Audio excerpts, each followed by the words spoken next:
Welcome back. In this section, we're going to continue to look at the Outlook 2010 workspace in more detail.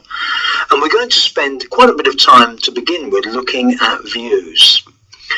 When people use Outlook, they often don't think in terms of the views that they can see, but in fact the views are very important. And although they're different depending on the module that we're using, such as the calendar or email, they do share quite a lot of features in common, and learning about those features can help us to use Outlook more productively.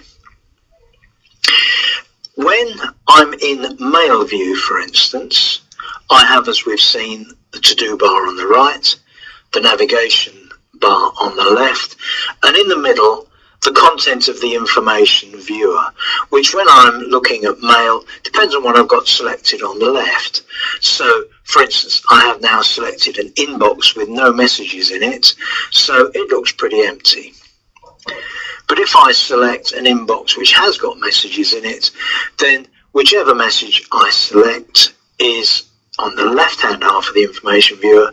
I can see the message itself in the right hand half. If I switch to calendar view, I have at the moment a daily calendar, but as we've seen earlier, I could change that to my work week calendar and so on.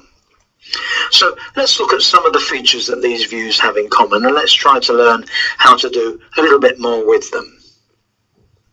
One of the most common features of views is a table view. Almost all elements of Outlook 2010 have a table view. For instance, if we go to the Contacts module, we have a list view, which is actually an example of a table view. And the features are common. There's a set of columns. Each column has a header. And as you can see here, the rows in the table are effectively categorized according to, in this case, company. Let's see how all that works in a bit more detail. So let's continue with the list view in Contacts. Each row in this view is one of my contacts, Mrs. Tina Androtti, Mr. Mike Brown, and so on. Each column is one attribute of that contact, one piece of information about a person. So in this column I have full names, in this column I have job titles, and so on. It's quite straightforward to customize this view, and let's start by adding a new column to the visible view.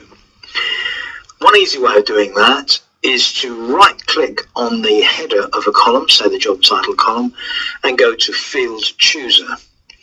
And what this does is to display the list of the available pieces of information about each contact, and I can choose which of those pieces of information I would like to show in my list view. I'm going to show say their last name. In order to do that, I click on that and literally drag that to the header into the position I want. And that will then drop last name into my table. Notice how it's gone a little bit too small. I can't see the whole of each field. It's easy to change the width of a column because literally I hover over either the right or the left edge of the header until I get that vertical bar with the two arrows, and then drag it to the size that I want. There we are. I've now added a last name column to my view.